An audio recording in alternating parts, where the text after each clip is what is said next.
O mangá de Jujutsu Kaisen está caminhando para o seu fim, mesmo com alguns plots ainda em aberto. Mas de todos esses plots, quais GG precisa mesmo explicar para que tenha o melhor final possível para a sua história? Yo, Geeks, aqui é o LP e vocês estão no canal do Geek Brasil. Fiquem ligados que esse vídeo contém spoilers do mangá de Jujutsu Kaisen. Sim, pessoal, vamos então aqui comentar sobre plots que estão em aberto e que a gente vai falar se tem prioridade ou não. Quais são as prioridades para que GG possa abordar nesses últimos 5 capítulos e as coisas até que podem ser até mesmo interessantes em deixar em aberto, né? Deixar esse final um pouco mais em aberto para gerar uma certa discussão na comunidade. Então, já deixa seu like, se inscreve aqui no canal e compartilha esse vídeo com seus amigos. É muito importante você continuar reagindo aos nossos conteúdos para que o YouTube passe a divulgar ainda mais os nossos vídeos por aí. E deixe o seu hypar também, porque é extremamente importante. E se Jujutsu Kaisen está acabando, cara, que haja luz ainda tá bem longe de acabar. Vocês podem acompanhar a minha light novel com o link na descrição, tanto para a Novel Mania quanto também para o Tapas, para você ficar por dentro de todo o universo. Cara, se você curte uma lore que envolve ali a mitologia como egípcia, grega, nórdica e tudo mais, mitologia japonesa, todos os contextos relacionados a esses pontos tão interessantes da humanidade, você pode acompanhar diretamente em Que Haja Luz com os 2 links na descrição.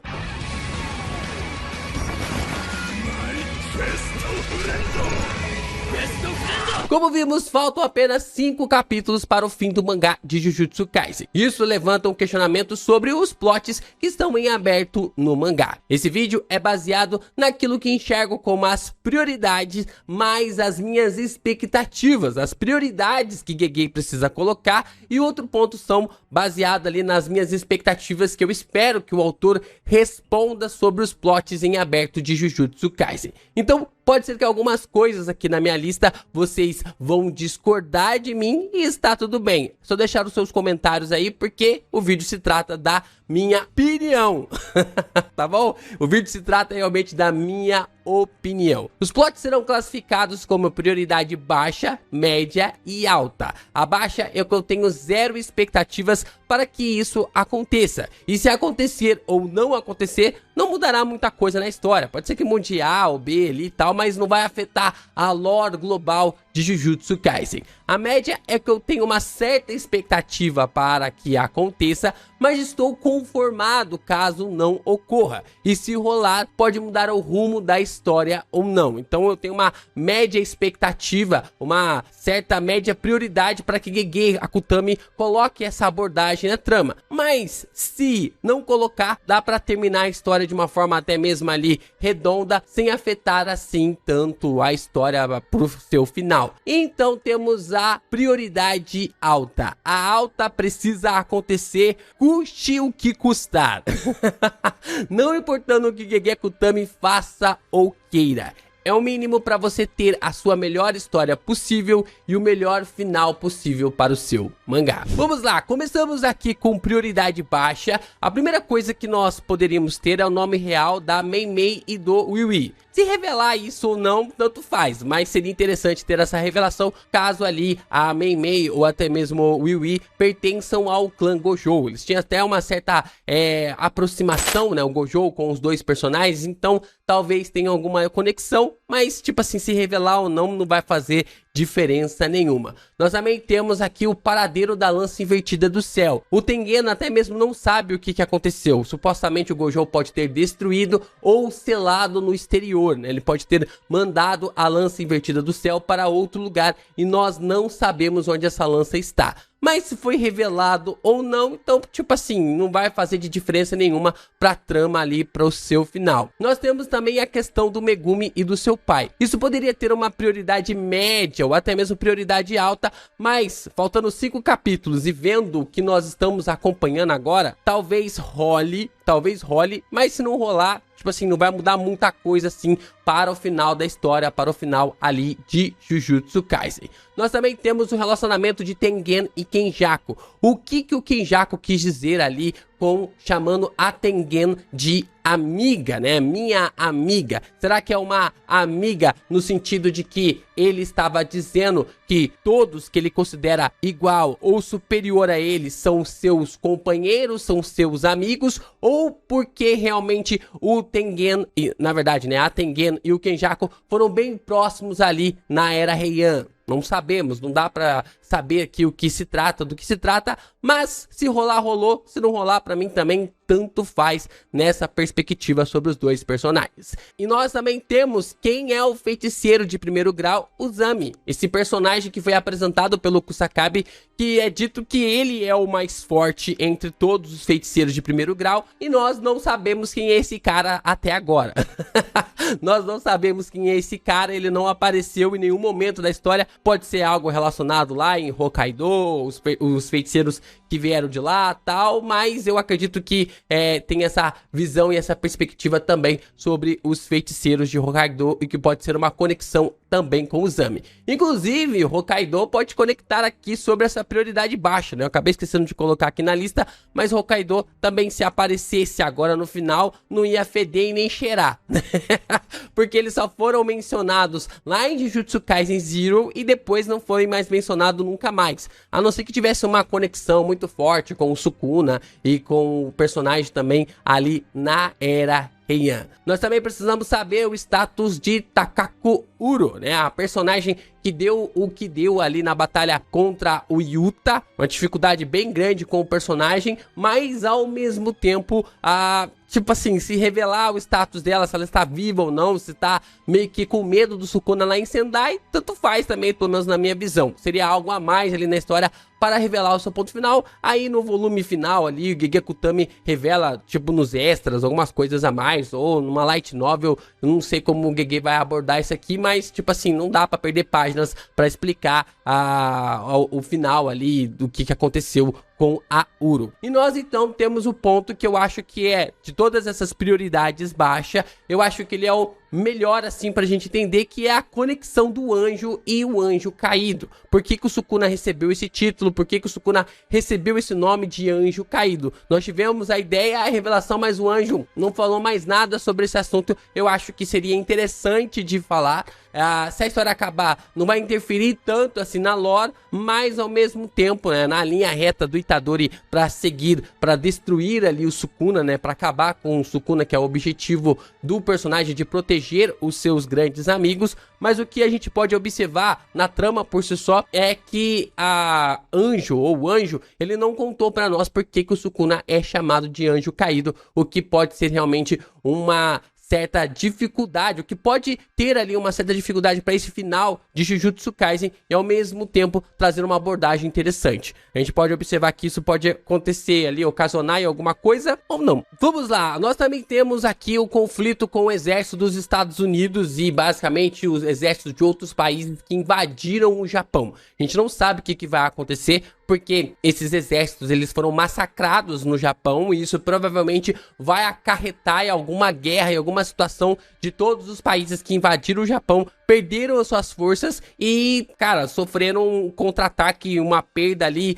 anormal de forças militares. Então talvez tenhamos alguma conexão relacionada a isso, uma explicação no final, mas também se Gege Akutami quiser, não deu em nada, a gente, sei lá, os países falam, a gente finge que a gente nunca atacou, a gente finge que nunca atacou e vocês fingem que nunca foram atacados e tá tudo certo, né? Porque a gente fez algo errado, vocês foram lá e se defenderam, entre aspas, né? Se defenderam porque foram as maldições que exterminaram ali os humanos, mas ao mesmo tempo pode ser que Gege Akutami não queira abordar esse assunto e fique por isso mesmo. É claro, né? Se a gente observar ali o Kenjaku tendo todo um planejamento para ter essa fusão, a fusão do Tengen com os não xamãs, se o Sukuna vencer, isso quer dizer que essa fusão vai acontecer. A gente tinha uma ideia também que o Fushiguro poderia ser o vilão final, mas depois desse último último capítulo fica quase inviável o Fushiguro se tornar o vilão final da história de Jujutsu Kaisen.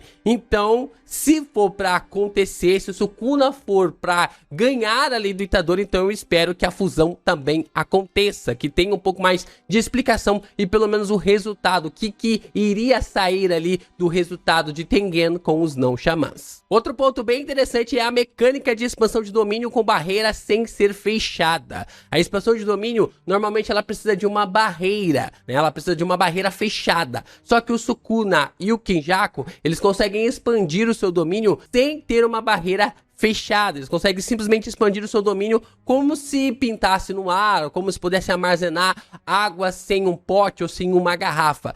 E a questão que fica é, expandir o seu domínio com barreira sem ser fechada é algo que o feiticeiro nasce ou ele desenvolve? Porque a gente tem um outro ponto bem interessante também sobre o Fushiguro, que levanta esse questionamento de uma forma crucial para saber um pouco mais sobre essas habilidades. Então, eu acho que Gege Akutami precisa explicar um pouco mais sobre isso mediante alguns extras dos volumes e tudo mais, ou até mesmo na trama por si só. Eu acho que 5 capítulos o Gege não vai abordar muito sobre esse assunto, mas em algum extra de volume ele precisa explicar. Outra coisa interessante é a sociedade pós-Shinjuku. Deve ter algum epílogo contando como o Japão ficou ali depois que a energia amaldiçoada, as maldições, veio à tona ainda mais. Porque veio em Shibuya, mas de Shibuya para ali o ataque, o confronto em Shinjuku, só se passaram 2 meses, né? Porque Shibuya é 31 de outubro, os ataques estão acontecendo na véspera do Natal, né? O confronto ali com o do Sukuna tá acontecendo no dia 24 de dezembro.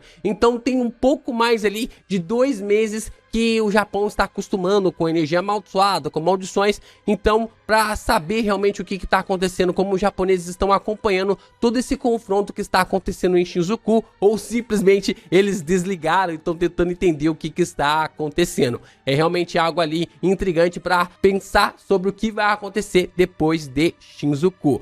Nós também temos a resolução das 3 grandes famílias. Nós sabemos que aquele que herdou ali a vontade do clã Kamo cai para o Itadori. Nós temos o clã Zenin para o Fushiguro e o clã Gojo agora está mediante ao Yuta, né? A forma realmente relacionada ao personagem ao Yuta. Então, temos que saber aqui como que vai ser o desfecho final, provavelmente numa sociedade pós-Shinjuku. Se a gente observar o Sukuna perdendo mesmo, nós teremos o desenvolvimento disso. Porque, senão, se tiver assimilação, aí vai tudo pro zaralho, não tem mais o que desenvolver relacionado às 3 grandes famílias. Outro ponto que precisa ser abordado, e eu gostaria que isso fosse mesmo abordado, é como o santuário funciona. Como que uma técnica pode ter ali quase como se fosse 2 atributos, que é os cortes e as chamas. Como que esse poder pode funcionar através de uma energia amaldiçoada flamejante, né? Como se fosse através de chamas. Então é bem interessante ter uma explicação melhor,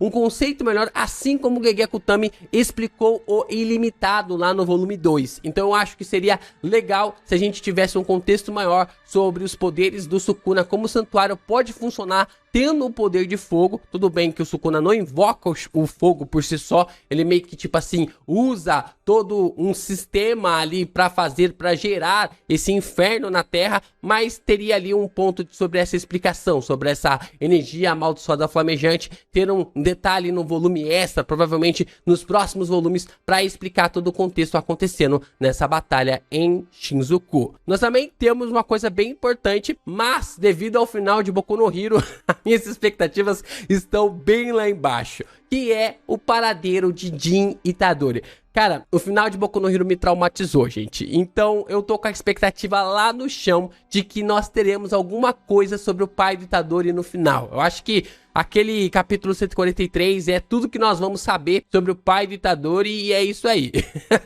Doa quem doer, vai ser exatamente isso.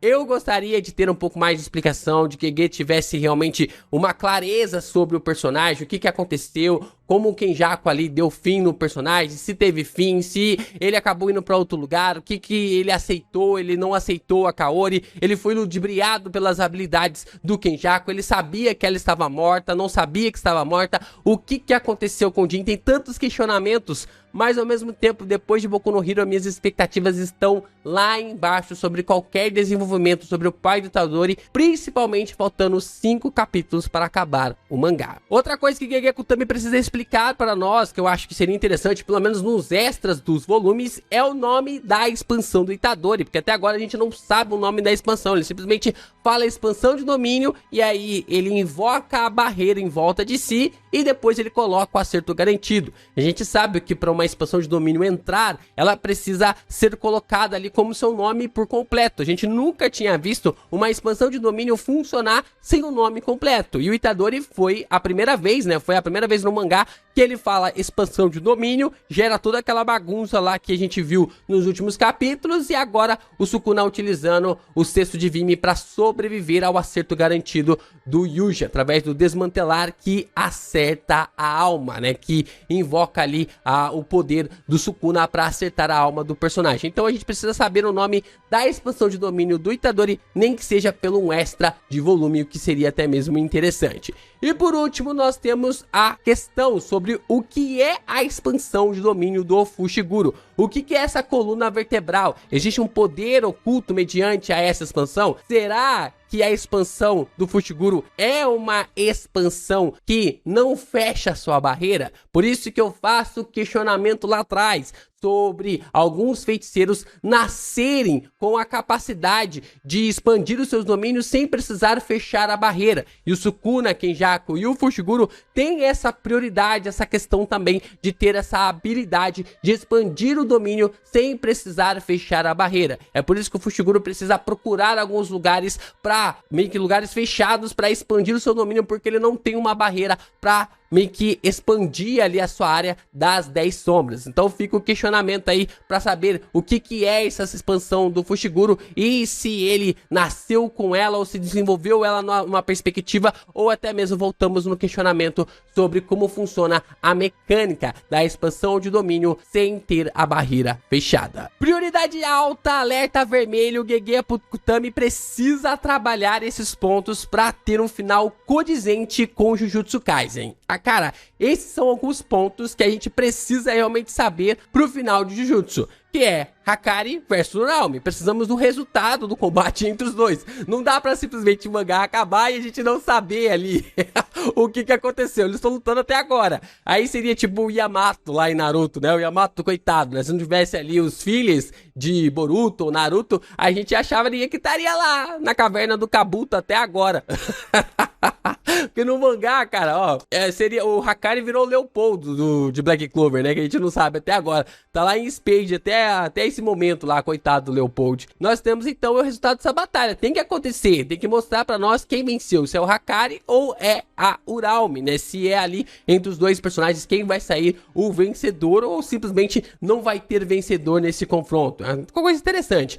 Nós também temos o status da Nobara. Você pode falar, LP, larga o defunto, vida que segue, supera. Você pode falar, mas gente, nós estamos acompanhando o clássico, o gato de Schrödinger de Jujutsu Kaisen. A Nobara é exatamente isso. Nós não sabemos se ela está viva ou se está morta.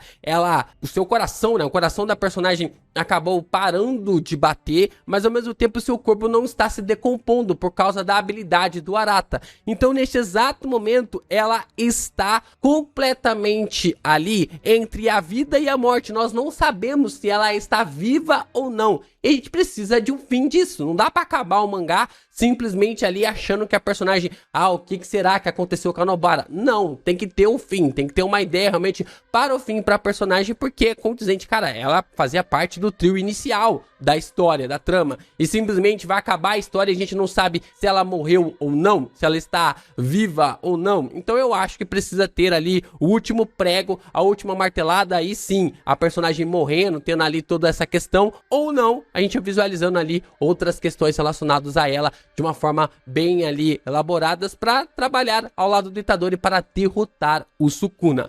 nós também temos o Yuta no corpo do Gojo e a Arika abraçando seu corpo. A gente observa que o Yuta, ele não consegue mais controlar o corpo do Gojo por causa do cooldown relacionado ali à sua técnica depois da expansão de domínio, né? Depois que ele expande o seu domínio, ele não consegue mais controlar o corpo do Gojo. E aí fica o questionamento: o Yuta apagou? O Yuta desmaiou? O Yuta morreu? O Yuta voltou pro corpo dele anterior? O Yuta, ele simplesmente tá paralisado e não consegue controlar o corpo do Gojo e tá lá deitado uma posição só de pensamento, não consegue mexer a boca nem nada. Então, esse é um ponto bem interessante sobre o personagem que a gente ainda precisa saber. Além de que, o que aconteceu com a Arika? Ela ficou ali com o Yuta? Será que vai ter alguma coisa? Será que a Arika ainda pode mexer com o personagem? Ainda tem pontos bem interessantes sobre esses dois que a gente precisa observar e ver como o Gege vai abordar toda essa situação. E uma das coisas também que é o suprassumo pra gente saber é os status do Takaba.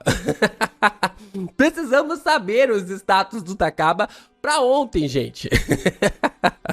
Então eu coloquei aqui como uma prioridade alta na base da piada, mas cara, a gente sabe que o Takaba, pelo menos eu acredito que o Takaba esteja vivo mesmo, mas tem aquela parada dele deitadinho lá, ele vê toda a morte do Kenjaku de olhos fechados, talvez porque ele fique com trauma, não sei, tudo mais, mas o ponto é que a gente precisa saber o que aconteceu com o Takaba. Será que ele tá vivo? Será que ele tá morto? Eu acredito sinceramente que ele está vivo, então tem uma prioridade aqui para que o personagem realmente mostre o seu desfecho final. E por último, nós precisamos saber a habilidade e também o paradeiro da Riten. O que aconteceu com essa arma do Sukuna? Por que ele não está com ela? Por que ele ainda não usou o seu poder? Será que ele vai ser derrotado mesmo não utilizando a habilidade da sua arma? Será que foi o Tengen que roubou a arma do Sukuna lá na Era Heian para fazer com que a barreira do Tengen funcionasse por todo o Japão? Será que essa é a habilidade? A habilidade ali da arma do Sukuna, da Riten,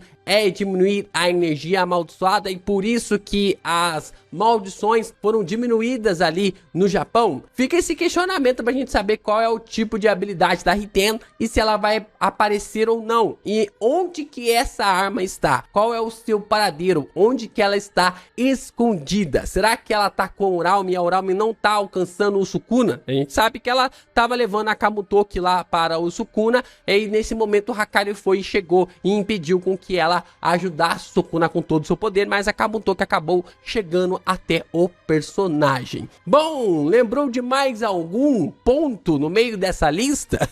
Discorda realmente dessas prioridades? Você acha que tem poucos mais ali pontos pra gente abordar? Tem mais pontos pra gente abordar? Deixa aí nos comentários que quem sabe a gente não faça um vídeo desse parte 2 para comentar mais pontos, mais plots que Gege Akutami precisa abordar até o final de Jujutsu Kaisen.